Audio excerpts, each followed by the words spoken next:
Yes, sir. Welcome back to Talkin Nets, episode 5, like Matumbo.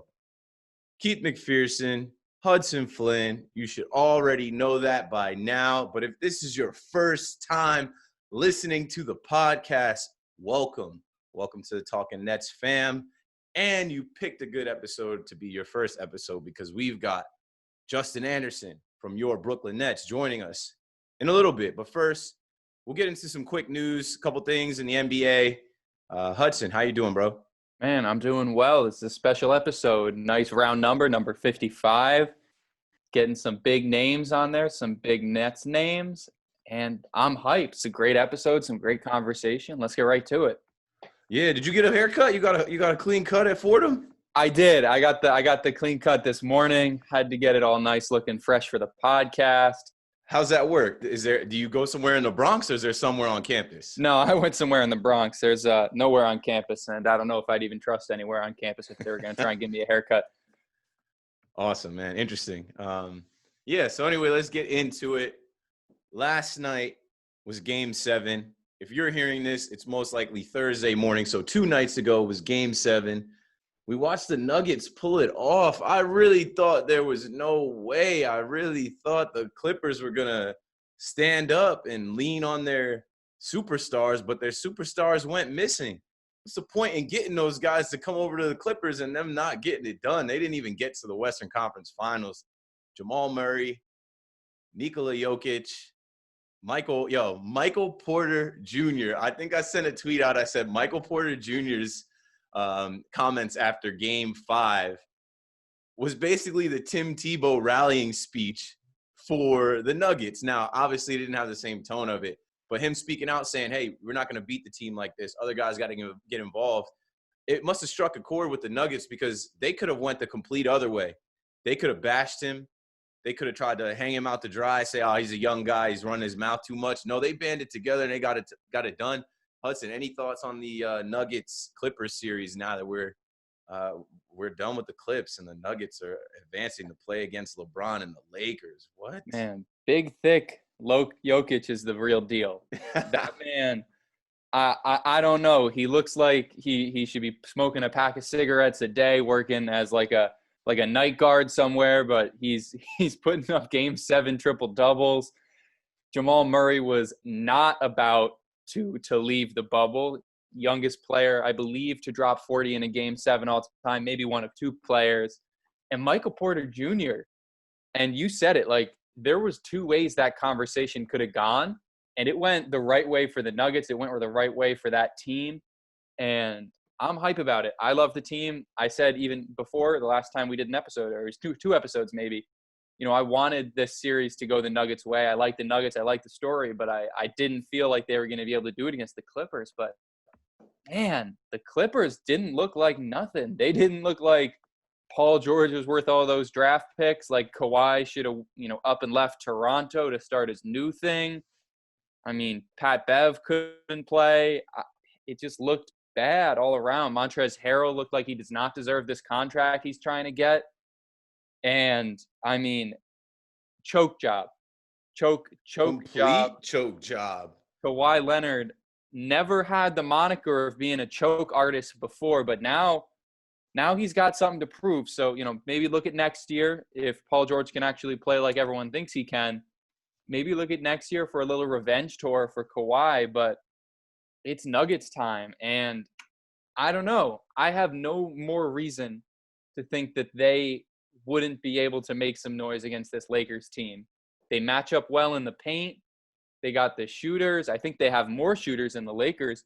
And I think if they can, do what they can to slow down because you can't stop LeBron, I think this is a series and I think it could be interesting. And I think it might be some big moves for that team out in Denver. Yeah, man, you got to give respect to Denver. And I love those black jerseys they wear. I've just been watching them. I love the series against Utah. They were down 3-1, came back and won it. We watched Jamal Murray and Donovan Mitchell go at it. Now, in this series, they were down 3-1. People were thinking, oh, here we go. It's already booked, LA versus LA. And it's not. Now, I tweeted out as well. I just want to always on podcasts say like, yo, I tweeted this out. I tweeted this out. I tweeted this out. I don't know if everyone follows me, but I hate saying things twice, but they, need to be repeated. I said, you can't have LA versus LA in the Orlando bubble. You got to have that at the Staples Center. So I'm kind of cool with it. Like, maybe next year LeBron and AD will face PG and Kawhi. Maybe not. You know how the NBA changes. And, speaking about the NBA changing, you look at a guy like Nikola Jokic at the 5. They're comparing him to Larry Bird. I saw you tweet out, like, when do we say he's, one of the top 5 players or maybe one of the best players in the NBA? He's got to be in the discussion. He's got to the Western Conference Finals. The guy can do a lot, and he does a lot for that team. I mean, people forget he was out of the country. He had corona. He had a couple tests. It was looking like maybe the Nuggets weren't even going to get their star player in Jokic. And look how far they've come. I enjoyed that series. I'm looking forward to this series against the Lakers. But let's go Lakers. Let's go LeBron. Go Nuggets. I'm all in. You want to see the King lose to the Nugs? No way. I want to see fat Jokic, skinny Jokic, whoever. I want to see him continue to make noise. On the broadcast last night, they said Jokic is just toying with the game at this point. The way he's 7-1 and can pass, it's unreal. It's amazing. And we've seen what LeBron, what AD can do. We've seen what they can do for all these years. But it's real Jokic hours. It's real Eastern European hours. And I'm all in on the good story. So I guess if it's Nugs, Lakers, we'll see what happens there. But also last night was game 1 in the East. And I know if you listen to this pod, I've been pumping the heat. Talking Sports, which is no more. We did episodes of Talking Sports, and I'm telling people on Talking Sports, yo, the Heat got the squad. I'm watching the Heat. Like, their bench guys are good. Their starters are good. Jimmy is a dog. He's surrounded by dogs. Pat Riley put together a team that could figure out how to win the championship. It's not one player, it's a team. Watching that game last night against the Celtics had a pretty decent lead. At one point, I think the Celtics might have been up by like 13, maybe more. And I clicked back to the game. Obviously, I'm watching the Yankee game, but I clicked back to the game in the fourth quarter, and I tweeted out from Talkin Nets, if the Heat come back and steal game 1, and I put ... Because really what I was saying is if the Heat come back and steal game 1, there's no way the Celtics are beating them because the Celtics came out, looked good. Jason Tatum, baller. You know their whole squad. They've got the guys. They're a well-coached team, Brad Stevens. But, man, give Spoelstra some credit too. He's got those guys firing on all cylinders. I like to see the Heat versus Lakers in the finals. I just love all the guys on their team. I've rattled them off on here a bunch of times. Last episode I did that. I won't go through it again. But, Tyler Hero last night, like, I just can't get over the fact that he's a 20-year-old rookie and he plays like that. He played like 40 minutes last night. He's a dog. So I'm rooting for the Heat. Who you got in the East in Heat Celtics? I mean, first off, fuck Boston all day, every day of the week. For sure. Hate Boston. So obviously I'm going with the Heat. I mean, they got Bam blocking dunks, game big time, block. Overtime. I mean, talk about top 10 playoff defensive moments. That goes right up there with the LeBron chase down block. And, this Heat team is the real deal. And they're doing it in a way that I think can change the landscape of the NBA because they're doing it without a big 3, without a big 2. I mean, they have obviously Jimmy Butler, but he's really their only name brand star on that team. They're just doing it with shooting, with good team play. And I love it.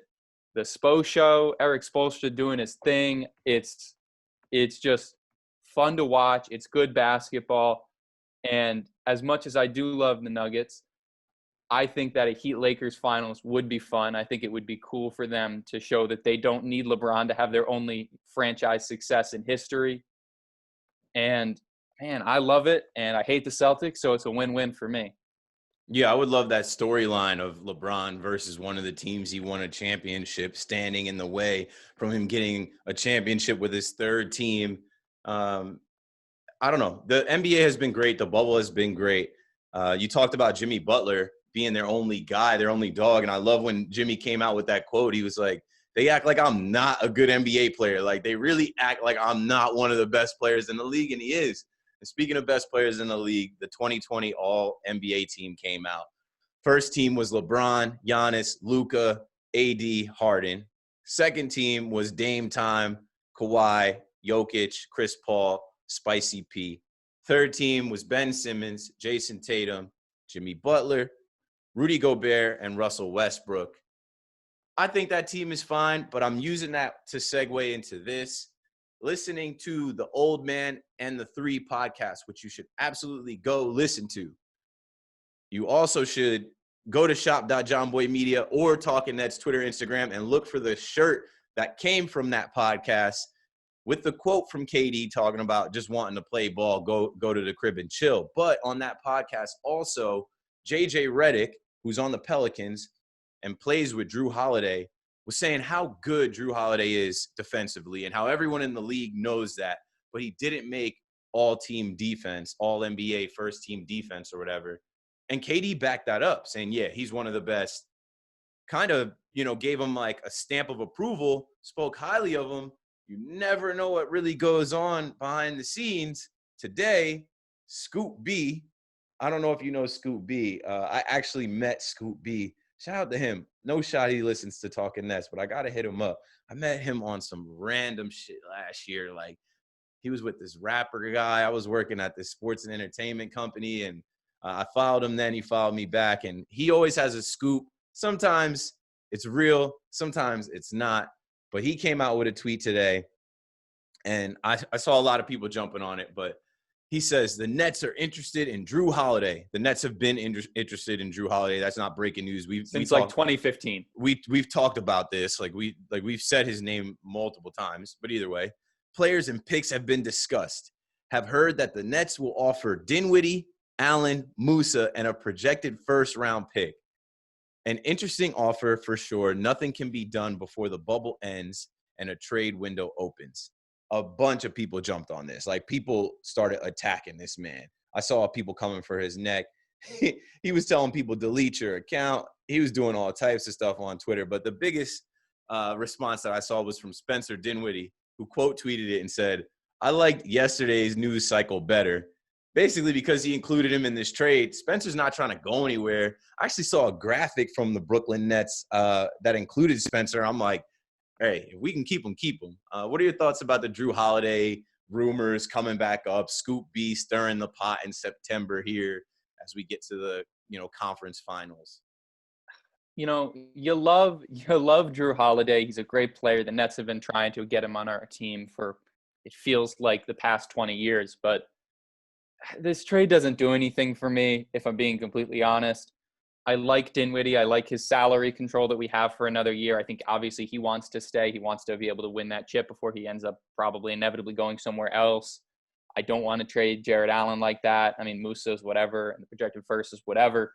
I don't like the trade. I think he does fit in okay, with in a Cade or in a Kyrie Drew Holiday backcourt. It adds some good defense on a team that may not have the best backcourt defense if you're running, Kyrie and Spencer Dinwiddie. But I don't love the trade. I don't like how it kind of steps on Karas's toes a little bit, not necessarily position-wise, but if you have Drew, Karas, KD, and Kyrie, you're starting to run with some issues in the backcourt with some overcrowding. I don't love it. I don't know if I want Karas coming off the bench. I don't know if I want Drew Holiday coming off the bench if he's on the team either. Love Scoop B. The trade just doesn't really do anything for me. Yeah, I'm not with it either. And Jared Allen's got to stay. All right, let's get into the interview, man. We already wasted enough time. Talking Nets, episode 55. We got our first Brooklyn Nets player. Hudson booked this guy. I got to give Hudson some credit before we throw to this. Hudson, being the smart guy he is, just figuring things out and doing what he's got to do, knowing that we're in a lull here. There's no Nets games on. He did the work. He reached out. He was able to book Justin Anderson for us. So without further ado, here it is, our interview with Justin Anderson. Talking Nets, episode 55. Right back at it with our first ever player from your Brooklyn Nets, the one, the only, Justin Anderson. What Justin, up, welcome to bro? the podcast. Your energy's always unmatched from what I've heard, Keith. Yo, that's what you got to do. You got to bring the energy. I'm sitting in the crib. I know somebody is probably, downstairs or next to me like, what's he yelling about? Yo, I got Justin Anderson on the pod. That's what's up, man. Everything is good, man. Just kind of enjoying my post-bubble life and, getting ready to get geared back up for next season. Awesome, That's what's up. awesome. That's what's up. I mean, we gotta get right into it. So you're saying you're taking a little break, and we talked about it before you even hopped on the podcast. What was it like, going from, spending all that time away from your family, basketball 24/7, your team 24/7, like an adult AAU tournament, and then hopping out of the bubble? Did you feel like you really needed that break? Yeah, I mean, I just think, just for the mental, it was good to just get away and get back with family. I mean, immediately I flew back to my parents' house instead of going to my own. Just being able to see my brother and my sister, my nieces and nephews, parents, of course. Being able to be around that type of love and energy is much different than, being cooped up in a bubble, if you will, with, thousands of NBA players and personnel. Super thankful that I got the opportunity with the Nets to go down there with them. And it was a long time coming. It was a lot of things I had to go through to get cleared to go and be able to play with the team. But when it was all said and done, man, I think we were all just ready to kind of get back to ours. That's what's up. And we'll get into it a little bit later on the podcast. We'll go through your bubble experience, what it was like down there. But let's get into your background, because a lot of Nets fans, a lot of NBA fans might not know, your story. So if you want to start even just from high school as a recruit playing in Maryland, in the same high school as one Kevin Durant. Yeah, I mean, high school was obviously a big marker for me. I wanted to stay back in my hometown in my public school area, but my dad felt as though competition was going to be a little too easy. And I've always been one to play 2-3 years up and travel basketball. And, even in middle school, I played JV. I didn't play middle school basketball before a year. It was always kind of pushing myself to whatever limit.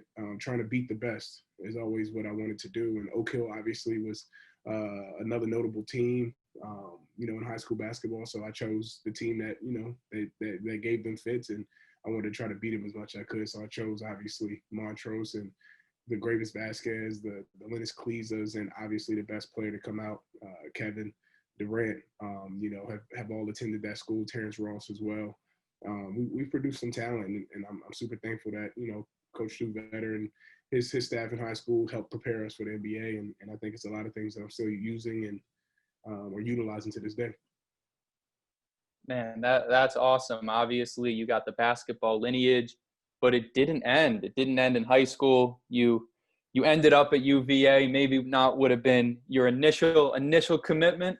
We talked a little bit before on the podcast, and 11-year-old Hudson Flynn had his heart broken by this man on the podcast right here when he decommitted from Maryland after the retirement of the great Gary Williams. And you ended up at UVA, and man, your UVA career was something else. And you played a little bit with one of your Nets teammates, one of someone who's come out and said that you're, a good friend. So what was it like being on, a team with Joe Harris and then ending up on his team again later in the future?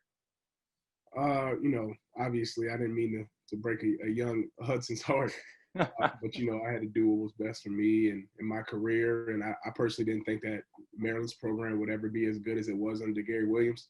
And that was somebody that I really wanted to play for, obviously, due to Gravis going there and having the career he had it, fiery, passionate guy. So I ended up going down to Charlottesville and playing under Tony Bennett, who's been doing a heck of a job these last 4 or 5 years, and carrying our team, to the tournament, coaching us the right way, and putting us in positions to all be successful, whether you're making it pro or doing other things, CEOs of companies, and all types of different things my teammates are doing from there. And to be able to match up with Joe and team up with Joe is obviously something that, is just a special thing, because we've gotten to see each other grow, not only as basketball players, of course, but just as people, and just being able to reconnect whenever we were on opposing teams over dinner and things. It's kind of funny sharing the same locker room. But it says a lot about his character. What he recently did and coming down to the bubble. I just wanted to put on that shows that true Brooklyn grit, and that's something that a lot of Brooklyn Nets should never underappreciate. Yeah, absolutely, absolutely. And I mean, it definitely seems like you guys, you and Joe especially, had that grit. Back in your college days, you played behind him for a little while. You got a 6th man of the year coming off the bench in the ACC, and then he went pro, drafted in the 2nd round. Obviously, took him a little bit to end up with the Nets. But then you really played and you really balled out for that time when he let you take the reins when he was gone. And you guys really kept building that program. So what was it like when you finally got to, take the reins and, go out and become a 3rd-team All-American, 2nd-team All-ACC kind of player? Yeah, man. I remember the phone call. He called me and was like, hey, look, these guys are up here asking about you. Just go out there and just do what you do. At the time, I had no clue that was going to be my last season in college. But I remember that phone call, and I was like, bro, look, bro, I got you. And I shot the ball at a high clip because I knew we were going to need shooting. We were missing a sniper at a guard spot from 3. And so I knew that I needed to hone in on that craft a little bit more, and came back. And I think before I got injured, it was like maybe shooting like 44% from 3 or something. And continuing to just be an athlete, and obviously, which is Coach Bennett calls a non-negotiable, the defensive side of the ball, just kind of being the pest and trying to take on every challenge that I could. Still had Malcolm there, so we had a really good team with Malcolm, Anthony Gill, London Parentis. We still had a really good team, and if you know anything about me, that's really what I value the most is the guys that I have around me, and that's what's going to really take you to where you want to be. So winning is everything. That's amazing. Keith, I'll throw it to you. I don't want to take all your credit, all the questions that you got for Justin. Yeah, I only have a couple in there. Obviously letting you lead the way, but you said winning is everything, and we're talking about championships. So I'm just gonna throw in there that I'm a huge Duke fan. Oh, come on, man! I knew that was gonna get that kind of reaction.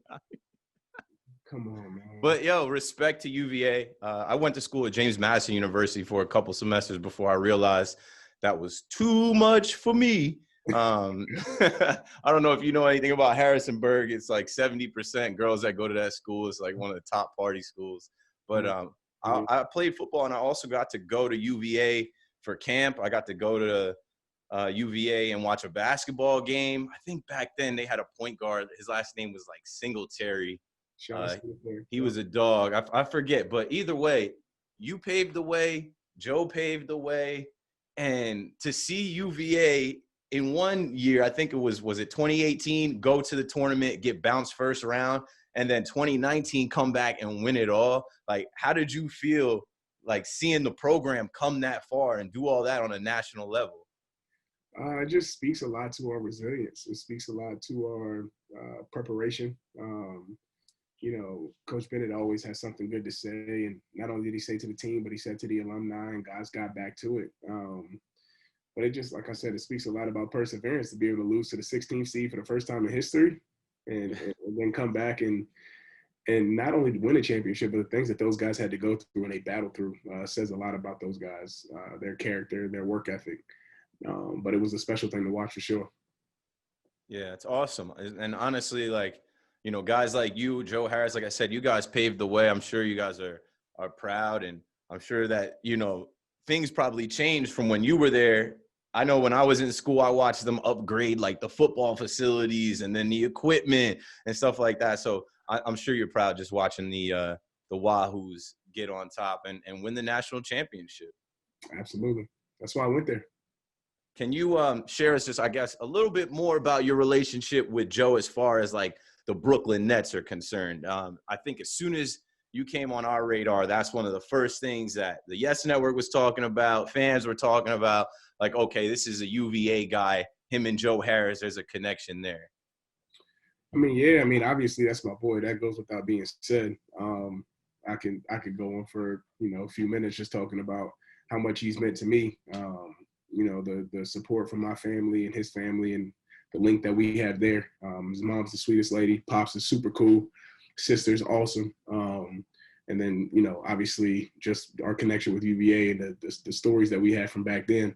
But the biggest thing was just when I got there, just recognizing what is it that you need from me. I asked him personally because he's been in the system for a while, and this team has been doing a lot of great things. So for me, obviously coming off of being in the G League in Long Island, and scoring the basketball and having the ball in my hands more, I understood that I had guys that already do that at a high level. So I just needed to know where I make my impact. And he just told me to just be a junkyard dog like I usually am, put myself in a position to just play my game, catch and shoot whenever. He's like, coaches, they want you to step into shots with confidence. And that I did, and just defend my butt off. And I think, that's what the team required and needed from me. And I think we surprised a lot of people when everybody bought into their role. So it's a good time. It was good to be able to have somebody there that I can lean on and trust and know, what is it that the team needs from me? All right, well, let me go do it. That's the Brooklyn mentality. You already said it once. You said it again, Brooklyn grit. And you made the fans proud. Obviously, we're fans. We're not reporters. We're not journalists. We're not none of that. We're just fans. And you made us proud. And obviously, you made the UVA fans proud when you played there. You balled out. Then you got picked 21st by the Dallas Mavericks. And that's obviously, that's kind of a pinnacle, right? All these kids every day, they go out, they play in their backyards just dreaming of, getting picked in the first round like that. So, I just want to ask you, what was it like on that day, on draft day, to go out there and to hear your name called? Y'all remember the March Madness song? Yeah. What, One Shining Moment? What March Madness song? By Future. Oh, yeah, Future March Madness. Yeah, no, I know what you're talking about. That's a great song. Yeah, balling like the March Madness. It's cop shooting, tragic. And he says, I'm the one that's living lavish, like I'm playing for the Mavericks. And I had just got drafted to that song. So I was like constantly. Hey, that's the soundtrack. And that was like my anthem for draft day. So when you take me back to that day, I say that like that's the only thing that I think about. But when you take me back to that day, I mean, that's just years and years and years of work. Not only being on the court or being in the weight room or being outside early in the morning, like, it's not just that. It's just the preparation of, my parents and driving me back and forth from practices and, the coaches that I've had and the friends that I've had that kept me out of trouble and helped me stay out of trouble. Everything came to fruition that day to be able to be drafted and a dream come true. It's almost like everything has to go right. And I was just super, super happy that I got that opportunity.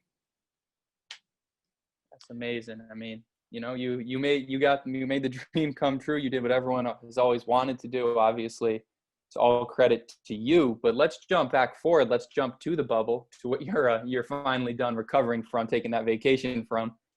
So, you go into the bubble, and Nets fans, we don't really know what to expect. We're seeing a lot of players come on, from the G League squad. Obviously, we had a lot of players opt out. And, you come on the scene and the Nets come on the scene, and we made a lot of noise, especially in those regular season games. We played a lot of games. And I think the first time that the Nets fans, that community, really realized what we were going to do in the bubble might be something different, might be something to remember, was that game against the Milwaukee Bucks. And I think Nets fans and you might have a favorite memory from that game. And I think that was when you elevated all over Giannis. I mean, what was that? I can't even imagine. When you dunked on Giannis' head top. You put it over the MVP. I don't know what else to say. I can't even. I got out of my seat. I can't imagine. Like, what was it like? What was it like dunking on Giannis? Man. I mean, obviously Giannis MVP, and he's a hell of a player. I mean, let's just not even get beyond ourselves. But when we're out there competing, man, I mean, everybody's trying to prove themselves. He's trying to prove that he's a back-to-back MVP, and I'm trying to prove that I belong in the league. And so I put myself – it was crazy because JV actually drew a play. If you look back at it, JV actually drew a play for me to he was a hell of a coach, by the way. He drew a play for me to post and to make a play out of the post, and I passed it to Jamal. Jamal made a pass to someone else. And so the next time out, we ran the same play. But instead of me posting, I curled out, and I thought the play was going to be messed up. I actually thought the defender read it the right way, but I got a little angle. And when I got downhill, I saw Giannis kind of coming over, and I knew it in my mind, I'm like, he's late. So then I just rose up and just finished it. And, it was one of my favorites, obviously, in my career, but, it's just another one, I guess. I mean, it was obviously a highlight. But that for me personally, that was just for me to recognize, all the work that I put in trying to get back, and all of that stuff kind of came to fruition, like I said, and it felt good. I heard you guys podcast, man, the No Name Nets, man. We all took offense to that. That's why we were all so motivated. We said it with endearment. That was the way you guys said it was cool. Look at this, all against all. And then I got the. He's got the score lines. He's got all of the spreads that we beat. Against all odds, it was the biggest upset in like a couple decades. I think, I mean, I don't know. Nobody really saw that coming. We called you guys the No Name Nets. Obviously, we knew your names. We knew who was behind it. They had Shaq on TNT, and they asked Shaq, like, can you name anybody on the Nets? He could barely name Karras. Shaq was rolling with us, though. Shaq said second round. Second round. He was rolling. That's one thing that I wish we never got swept. I never wanted to say that I got swept in the playoffs, but it happens, and it kind of fuels the fire for the all-season workouts, right? So it's all good. We use it as a good chip on our shoulder, I guess you could say. I mean, it's a beginning. It's not an end, especially for this Brooklyn Nets team. Absolutely. Now, obviously, we still got to talk, some things about the bubble. But you mentioned Jacques Vaughn being a good coach, and I know, Keith, you had some questions about what it was like to be to be taught, be coached by Jacques now that he is coming back as an assistant coach, a big money assistant for the Nets. Yeah, and I mean, I see some speculation out there about Jacques possibly leaving, but I mean, the way we talk about it, he's with us. He's not going anywhere. There's nowhere else to go. He's part of the fabric of this team, this organization. So, I mean, we always try and give JV love. As soon as you said it, that he's a hell of a coach, that question popped up in my head. I'm like, all right, so can you share with the listeners of Talkin Nets just like some insight? Because it's one thing in the media to see Jacques Vaughn. It's another thing to, see what he did with the team. But as a player, can you give some love to Jacques Vaughn and just tell us, what you like the most about him? Obviously, he drew up that play for you to dunk on Giannis. That's big. But just anything that you could share with the audience about our interim coach, who's now going to be the highest paid assistant head coach, and we hope he doesn't go anywhere. Yeah, I mean, to be expected. I mean, I think the fans should definitely feel that way about JV, man. Like, he's a part of that family. He does things at a very high-class level, very considerate guy. I remember when I first signed my 10-day, we were down in Orlando, and I flew straight to Orlando to meet the team. And he was the first person to pull me aside and just ask me who I was, what my background was, my family, and, asking me those types of questions to make me feel welcome and a part of the team. And so to fast forward and playing the G League, and then the bubble opportunity comes and he's now the head coach. It was like easy to run through a wall for him whenever my number was called, whether it was 30 seconds or whether it was, 32 minutes. It was easy to do because I know his true level of humility and he's a good heart. He's a good hearted guy. That he's a hell of a competitor. He's a fiery competitor. He's one of those guys that he doesn't talk a lot, but you could see that desire to win burning inside of him. So just insight. One of the things that I recognized about him that separated him from other coaches or organizations that I've been with so far is like after every team huddle before games, it was simple. It was never overcomplicating the game plan. We got our scouting reports about who's who, what do they like to do. And before games, man, he would just say, let's go hoop, man. Let's go hoop. And whenever you get that feeling from your coach, you're freed up. You don't feel like you have to play robotic. And as you see with guys like Vert and GT and Cheese and Joey, a lot of guys got to do. We had different guys show up differently for us different nights. And I think that was a true testament of JV allowing us to be ourselves and believing in each other. He continued to push a culture that the Brooklyn Nets stand for, from what I've seen so far, and that's what makes him special. So, a lot of these things that are going on for me isn't a surprise because I got to witness it firsthand. Speaking of witnessing it firsthand, and you already mentioned Vert. As soon as you said Vert, I'm like, yeah. Can you tell us about Karras and how real he is? When you see him on the court, when you get to hang out with him, he's another quiet one. He's someone that I feel like nationally deserves more credit and respect. Tell us a little bit about how good Caris LeVert is. Real one. Hooper. soft spoken, what will take your heart. Just a hooper. I don't even think he cares a lot. To be honest with you, Keith, I don't even think he cares a lot about all of the national notoriety and fame.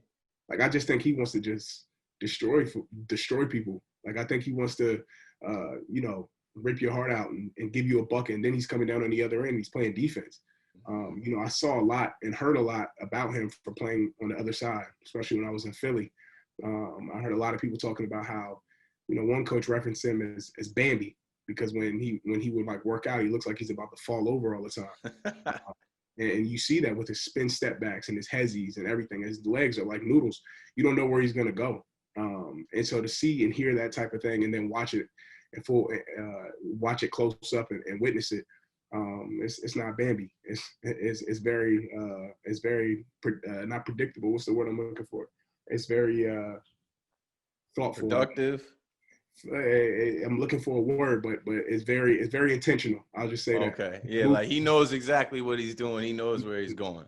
He knows exactly where he's going, and he's going to raise up and he's going to get to his spot and knock it down. So to be able to see him kind of come into his own without having like a K and a Kyrie, was kind of cool. And then also to be able to talk to him on the side just about like what you're thinking about, like when all these people kind of have all of these expectations with you and K and Kai. And he's like, man, I'm just like so ready to hoop, bro. He's like, you don't understand. Like, I'm so ready to hoop with them. And so to be able to see his how he knows he can be a piece to add or something to help this team is great. Because a lot of guys can take the route of like, yeah, like, I don't know, like, I want my, like, that's not who Vert is at all. Like, to do this for winning. And so I think when you talk about championships, it's important to recognize characters like Vert along the process who are willing to buy into the greater good of the team. Awesome, man. We only got a couple more questions for you. One thing that we wish as fans we could have seen was the interaction between the team and the bubble. We saw you guys hanging out in the pool. We heard rumors that, you guys weren't far from the Rockets. And, there was conversation with Garrett Temple and some of the other guys in the Rockets on how to beat Giannis and the Bucks. And, can you share with us? We saw on your Instagram that you were fishing. We saw you, had the fish. Like, what was the day-to-day like outside of hooping, being stuck in the bubble, the fishing, the eating, the camaraderie? Like, what was that like Monday through Friday on the Disney campus down there in Orlando? Man, what happens in Disney stays in Disney, man. I can't share that. I'm just messing with you, man. It was cool. Like, the NBA did a hell of a job putting us in a position to actually feel home for as long as each team stayed. And I think they did as best they could. The only thing, which the guys are getting to witness now, and coaches here as well. The only thing is, like, obviously, if you can bring, your lady, or you can bring, your family. Excuse me. For some people, it was kids. Obviously, there are things that could have been better, but I think they just try to do their best to keep us as safe as possible. The fishing excursions, the bowling, being able to go by the pool and just chill. They had like a bar at the pool. So if you have an off day, you can go and just, grab a drink and feel like it's actually an off day rather than we have an off day, but we're around each other. You can kind of get away and do your own thing. They had a few nice restaurants there on campus that we could roll up to. Guys were playing cards. Guys are getting able to, like, I know I got to play Madden with a couple of guys. I think I'm the best Madden player on the team by far. But it was just a good time, man. We were just bonding. Sometimes it was a little awkward when you see guys get into scuffles off the court, and then you'll see them back at the hotel. Like, it was awkward to see other people go through that.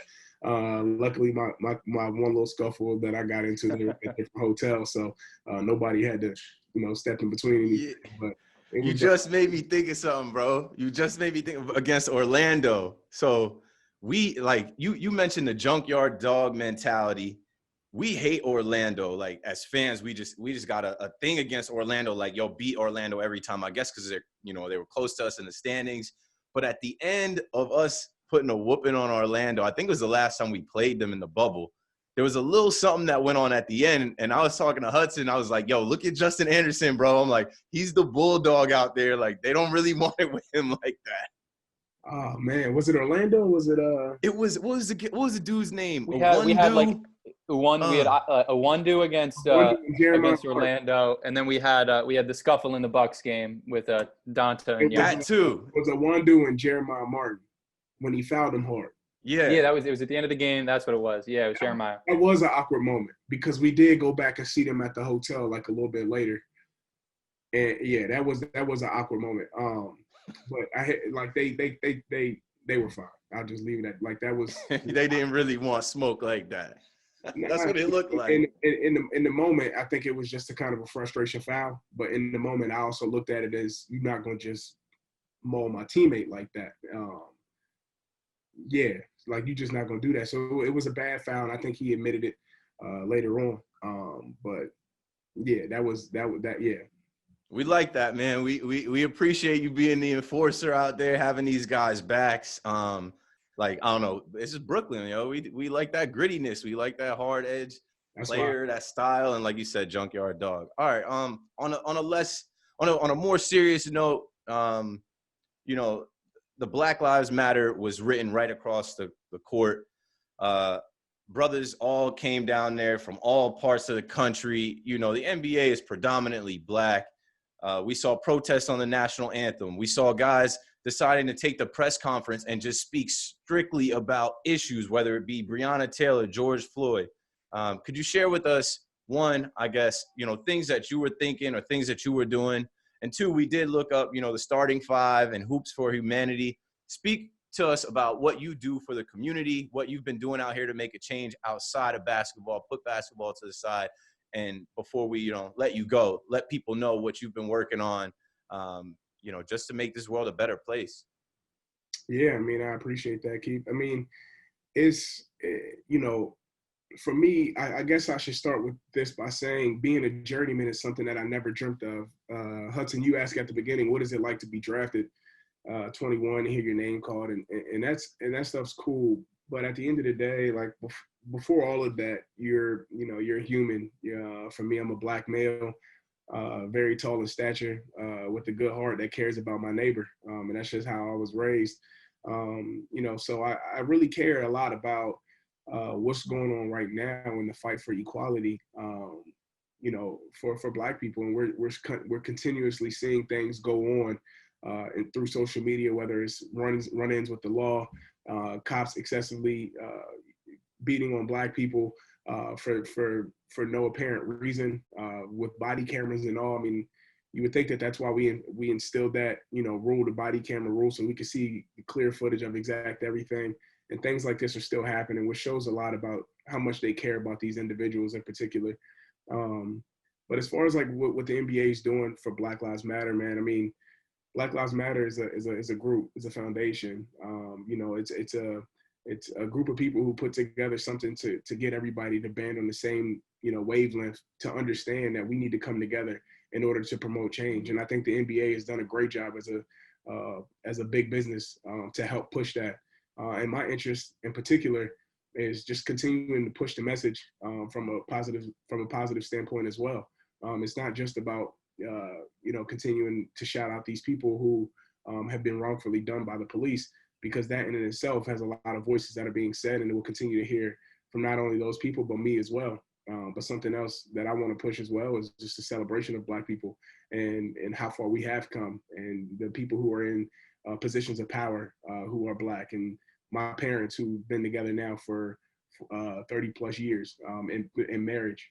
Just continuing to celebrate that and push that as the norm, and push that as the right thing to do for generations to come. And then when it comes to Hoops for Humanity, that was under Chris Long. Now I'm with Malcolm Brogdon's foundation. That's separate, and we're doing the same type of water initiatives and bringing clean water to Africa. And Malcolm's biggest passion is in Africa, and my passion is helping people. So it's being able to kind of blend the two together to try to, like you said, bring the world to a happier and to a better place. But I think what's happening now is everybody's being more held accountable for actions, and I think that's the best start to a better world. And I think we're all doing our responsibilities by having these conversations. And I really appreciate you guys bringing that up because that's something that means a lot, not only to me, but my other colleagues in the NBA. And that's something that we're going to continue to play for. And we see change we see change on the horizon. So something that we'll continue to fight for. And at the end of the day, just continue to hoop and be our best selves. Yes, sir. I say the NBA leads and everyone else follows. And when I say that, I mean guys like yourself and the NBA lead, and people have no choice but to follow that lead. It's awesome to hear you say all that. This is Justin Anderson, our first ever player on Talkin Nets. We're so proud to have a UVA guy on here, one of the Bubble Nets guys on here. This is a moment in time that'll be remembered forever. We thank you for coming on, dude, and hopefully we can come to the Barclays Center and see you play next year. Hopefully we could run into you in person, something like that, and say, hey, man, you know, we were the hosts of Talkin Nets. We interviewed you back in September. So best of luck working out, training. I mean, we're now in the fall. You know, stay safe, you know, stay healthy, and we'll talk to you soon, bro.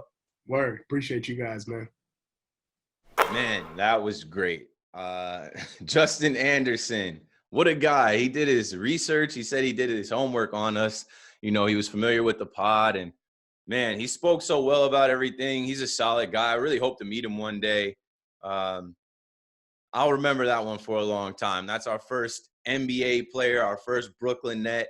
And, you know, I think it was perfect because he's one of the bubble Nets. He had the big moment dunking over Giannis. That was a highlight of the bubble that people never forget. I don't know, Hudson. What were you thinking about that interview right there? Let me tell you, he flexed that UVA education. He was great. He was well-spoken. But no, he was awesome. He was great. He was so well-spoken, hilarious, funny guy. Can't give him any more credit, any more props because he's just awesome. I mean, 10 out of 10 marks, obviously never going to forget it. But I also know that this is a great place for us to start, a great place for us to continue to build off of. And I know I'm going to build off it. I know Keith's going to build off. I know we're going to keep building. So stay tuned to Talkin Nets. If this is your first episode, and it probably is for a lot of people, you know, we see, okay, you guys got a Nets player, maybe let's give it a listen. So stick around. Obviously, we're still going to be doing it every week.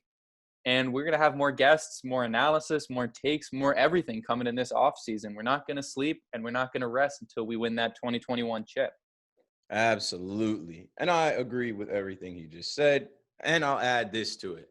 We're growing. We are doing. We are creating. We are making. Despite all the challenges of 2020, this podcast started in 2019 and has made it this far through. And we only plan on doing more. And we want you to be a part of it.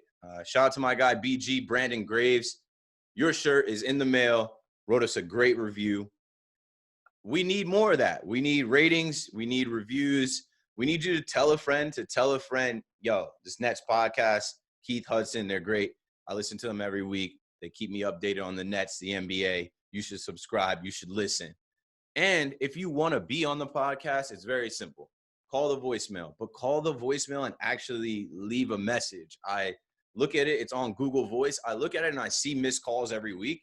I think it's just people testing the line. I saw someone call it Tuesday at 9:31 and then again at 9:32, but not leave a message. It's real. You'll hear my voice. I think I say something like, yo, leave your name and make it quick. Talkin Nets. The line is 201-870-0461. It's on our Twitter. It's on our Instagram.